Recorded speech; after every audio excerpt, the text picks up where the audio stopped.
Monitoring system activated. All higher-level cycles reignited. A perturbation has been found in Sector 14B.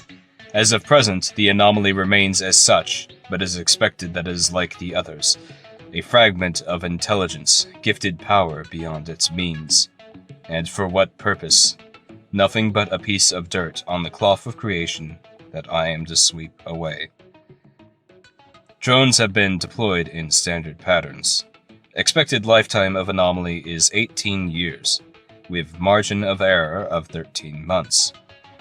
Concurrent corruption expectations are low. Too little time for too little impact. Always the same sad story. Key signal given to Agent 9. May the Princes of Entropy reign supreme. I open my eyes. I open them before I notice anything else about me, even before I get about to scratching the itch at the back of my head. Everything feels dry, as though I've been left out in the sun for hours. But then I can't see anything. I know where my eyes are, where the back of my head is. What am I? Where am I? Why does everything feel so bad? The itch at the back of my head grows stronger. It's not so much an itch now as a rash, and I can't help but claw my hands at it. They're used to this motion, my hands. It makes the relief the itching gives me all the better. Yes, I remember. A little. I remember that I exist, at the very least, although the itching in my lungs wouldn't let me forget that now, even if I wanted to. Lungs aren't supposed to itch, right? Oh, of course. I cough. The motion feels jolted, as the sub-processes in my mind begin to take over the effort even as I consciously imitate it. I can't see the product of the cough, but I know that my lungs might as well be as black as soot. I coughed for a good 15 minutes, hating every single second of it. Whoever was last in charge of my ceiling. These ideas start ringing through my head with a tinge of incompleteness to them. Ceiling? Somebody else. Yes, it's this whole damnable process. They do this every now and again for some reason. And who are they? Not a single solitary clue. I look around the holding cell. There's a slight gap in the ridge along the right. It's where all the dust must have seeped in. By the ram's-headed whore. They really were careless this time. And who were they? Ram's-headed whore. I was starting to get a headache, although, to be fair, that headache was probably in large part due to the still dust-choked nature of my lungs. And coughed for another 12 minutes, the inside of my tomb now coated with saliva. Gross. Gross. That was an emotional reaction. Wasn't I supposed to? My head hurts. I take a nice deep breath to ward off the oxygen deprivation.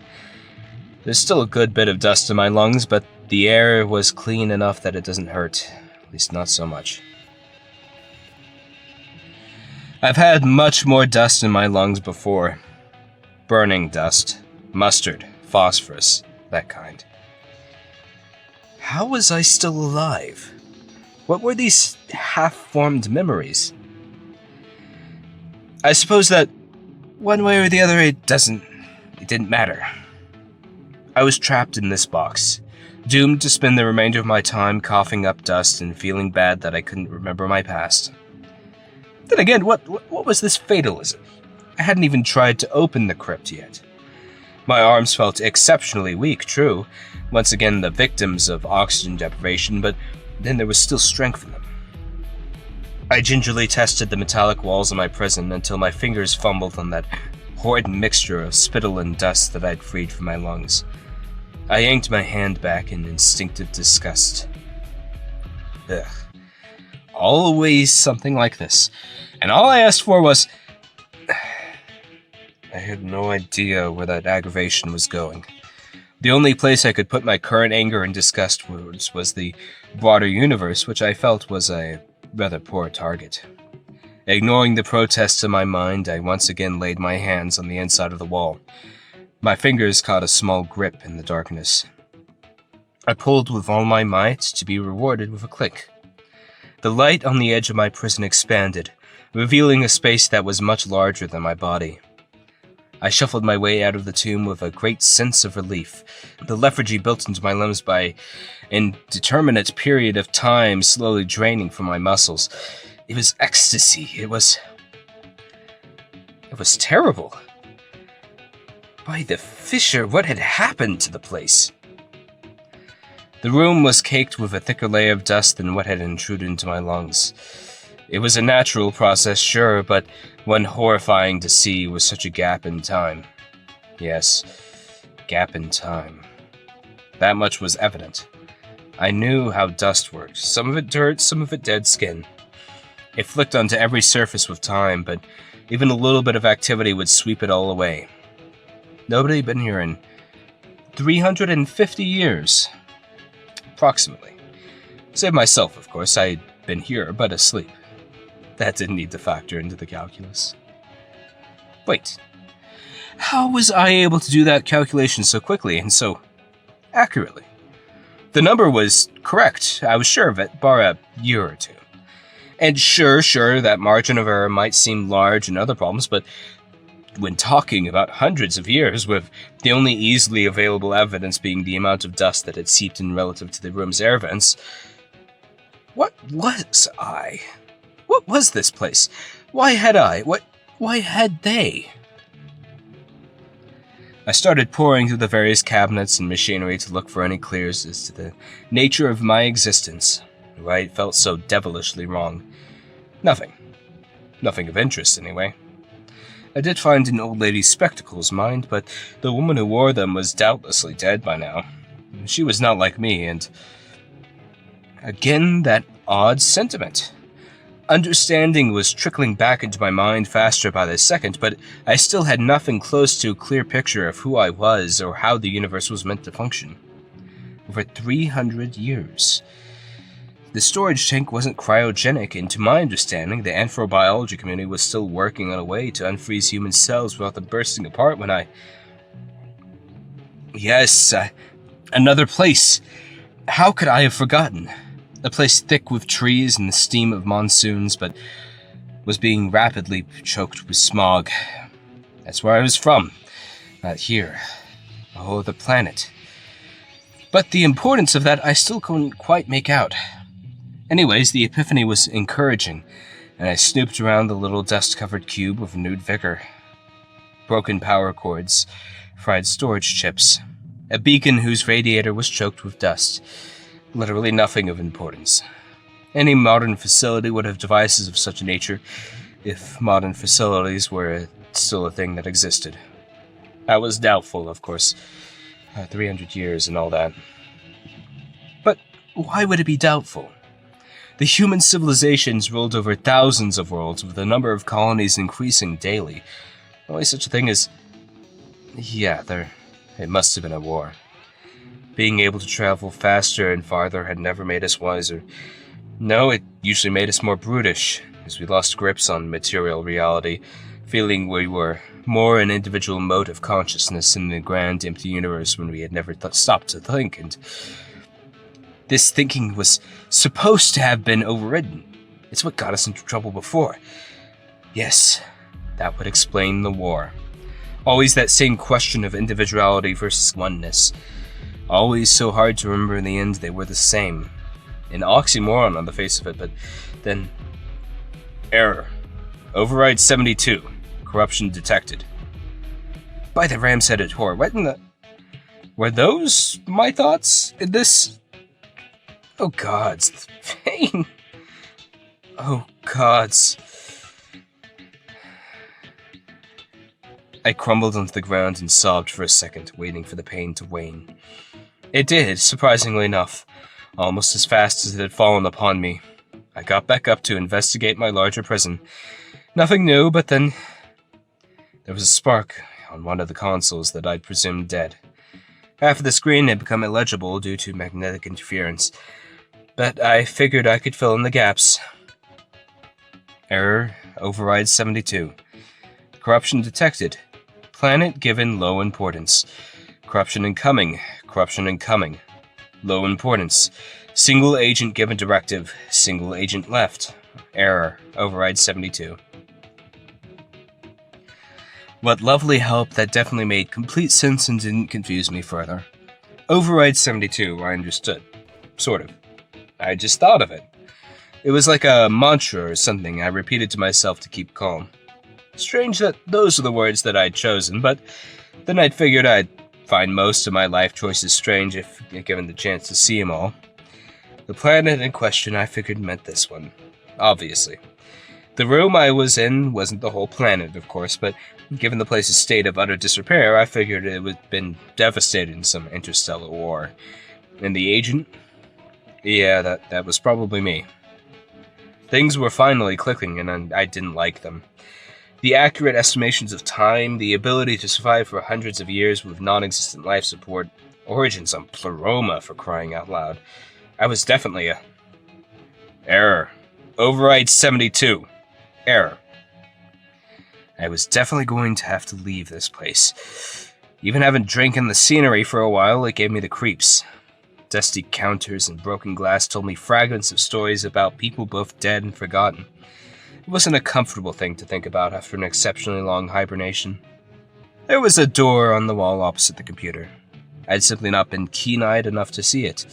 All it required was a small jolt of power, and it creaked open to reveal more dust and dirt-covered hell. Wait, where had I gotten a jolt of power? I wasn't carrying any tools. I wasn't carrying anything besides my clothes. Thankfully, they'd managed to resist the turning of the wheel of time, and only managed to look gross due to my coughing fit that I'd had earlier. It was strangely beautiful that something so mundane as my clothing had managed to survive the ages better than the facility itself. Yes, this was the right way to think. Override 72. Better questions for a better mind. The outside. This place had not been so barren before. It had been whenever the ships first landed, sure, but then there were plenty of programs running which seeded the clouds that fostered bacteria and nitrogen growth in the soil. Stark whites and verdant greens. Now there was nothing but brown dust and orange hues of rust. There was no motion in what had been a city fit for gods, just the scuttling of a few of the native arthropods. I felt sad about it. It was strange, longing for something that I couldn't remember. The colony had been a patchwork of orderly beauty, and now there was me. Just me. Where had they all gone? Order 72. Yes, that wasn't a question I needed to answer for myself. My duty wasn't to the others or even the city. I just had to find the corruption. For the corruption gone, the people would come back, and the planet would sprout to life once more. I didn't need to be concerned. In fact, I shouldn't be concerned. I sensed movement in the distance from far away. It was curiosity that propelled me to it. That and the eternal repetition of the mantra. Override 72. The thing was barely recognizable as a human. Each and every single one of its features had been altered slightly, some in pleasant ways, others decidedly not so. Its nose was shorter than average for one, and its limbs were too long, gainly somehow, in a way that natural mutation would never have allowed. And its eyes were deadly bright as they flickered about the shattered wasteland. They landed on me. A smile spread across their strangely altered face, and it was not an unfriendly one. Nor was it even an insane one. Even behind the perversion of the creature's facial features, I could feel a tiny pulse of something good. Strange. Wait a second. Creature? Perversion? What were these words that I was using? She was a human, obviously. That alone made her deserving of dignity, and even if she were one of the deceased alien species... Error. Override 72. Override. Corruption levels high. Source of corruption close. Yes, the creature. I could not let my gaze slide from it. It and all its kind were the reason this world was devastated. That much was obvious. The wars were fought to free mankind from their madness, to remind them of the necessity of order, the forward progression of all things, that this one planet was lost. I remained. That was all that was needed for this rock. These thoughts, they were rancid, bitter like the dust that still made its home in my lungs. Were they mine? What was I? Some kind of error. Override 72. Error. Remove error. Complete. Task given. Override. Complete. I had drawn closer to the creature. The intervening time seemingly vanished from my memory. I was almost close enough to speak with it. I had so many questions. Why was it here? Why was I here? Why was I still... Error. Override 72. Error. A flick of the wrist. The capsule had already buried itself in the creature's veins. The poison acted remarkably fast, even for an invention of my precursors. The creature was already crawling away, blood spurting from its mouth onto the barren, dusty ground. There was enough time to administer an antidote if I wanted, and of course Error. Override. A sharp pang of pain, as bright and as hot as a solar flare. I collapsed onto the ground, spasming. It was lost, all of it. It was lost, all of it. I was dying. Please, I pleaded, let the pain end. But the pain did not relent. It collided into my head with the ferocity and tenacity of the ocean's waves. Pain was everything. Pain was all. I was pain? Somehow, through the fires of my agony, I still heard a little shape crawl closer to me. And then dark. A song. The sea. I remembered the error. Override. Failed. Vital signs critical. Still. Corruption lost all. Corruption all. Inevitable, they said. Always inevitable. As though a human could ever reasonably judge the tides of time or judge the almighty deeds of gods. A man is a man, a cyborg. They are naught but constructs of flesh and metal, things to be twisted in the great swirling madness of existence. Men would kill gods, and gods would kill men, and the other permutations of the two. That was all that was right. That was all that was just.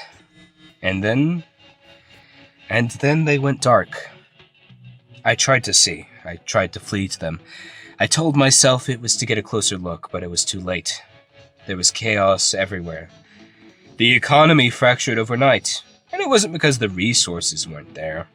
There were still thousands of worlds in the trade network. But the stocks evaporated, so we had to pretend that the world was over. And everyone pretended, so it became real. Yes, that was the story. So many days I drifted in my ship thinking that the residents of the core were selfish for leaving us, for damning us to this fate of our self-imposed annihilation. But what was stopping me from joining them? What was stopping me from continuing their practice on the worlds that remained? After all, we only assumed they were dead. It's what we told ourselves out loud, but we knew better. There was no devastation. Just gone, but not gone. The lingering song of eternity howled with the exact same tune, just as they said. Maybe it was madness. I thought about it for hours upon hours, trying my best to get my assumptions to match up with the bleeding reality that was staring me in the face. They were gone. It didn't matter how or why. It only mattered that I cared for myself and the ones around me, make sure they weren't gone. So I came back. And home was so devastated I couldn't recognize it. If there were anyone left whose face I would have recognized, I couldn't recognize it then. The market was gone, so the jobs were gone, so the food was gone, so the stability was gone. And finally, life. Selfish. I kept calling the others that. No matter whether they succeeded or failed, they knew that they were leaving us behind. They knew who we were. We were just like them. Human. We all knew what happened to humans in periods of tremendous instability. Suffering from here to Artemis, and nothing but a war for every bloodthirsty mercenary, and a cruel mercenary for every pointless war. There was a war for life on my home, so I gave myself off to the project. My second home. An imperfect thing, all told, but there was no other alternative. None that I could see, anyway. It was easy at first. As my eyes and ears drank in suffering, I became callous to it. I yelled. I broke wrists. Then, finally, I cracked skulls. Simple things, all in the name of order and Override 72. A project I chose for myself. That, I thought, was good. The situation never got better. The resources dwindled as the wars obliterated the fragile balance of the artificially modified ecosystem. Soon I only had 2 attendants, then 1, then only the machine itself. What did the machine want? What could it possibly want? It knew of life only as survival, for I taught it as such. So it craved power, always. Power over me, the world, the universe, anything to save its fragile self. But then there was no one left, save ourselves. No resources to even sustain us. So entropy would be our final master, the thing we'd pray to. Because even the machine had faith when its mind was centered around mortality. But they kept showing up. And at first I nearly fell for them. These people, they were less broken somehow. They swam through the chaotic, crashing waves of the universe with a grace I couldn't understand. A happiness born of technological supremacy and the forgiveness of death. The old creed. The thing which had destroyed the markets, destroyed my world, and then destroyed me. The first told me I still had a choice. Not just in the moment when I pulled the gun on him, but before, when I'd signed up to be a part of the project. I could have tried a different path. And then I told him the only other option was to starve or have my head caved in.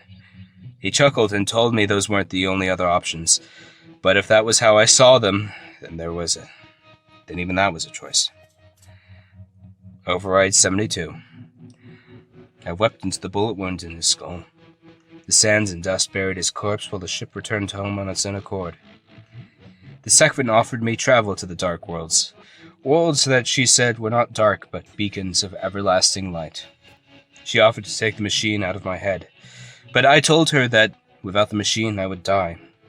She insisted any number of machines could replace my master. Perhaps a nothing, or a friend. But I knew she only meant my demise. Override 72. I strung her corpse up to a lamppost. The bones clanked together lightly in the breeze to this day. The third was... it didn't matter. The fourth, the fifth, all up until 672. And that one was today.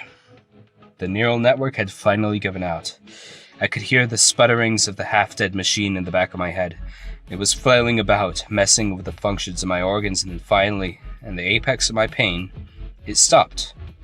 It worked, and it was silent. I opened my eyes again. There I was on the ground. The creature, the woman, was still hacking her guts out into the dust. I sprang to my rejuvenated legs and forced the pill down her throat. She spasmed in relief and fell asleep. 672. There was nothing special about her, not in a particular sense. She was simply the one who broke me. Override 72. My past, there's nothing but hatred and pain left of it, all striving for a purity impossible, an eternity undesirable. I only wish to start loving again. Perhaps I shall. Things went dark, I thought. Perhaps maybe it was my eyes that were wrong. Maybe they gone bright.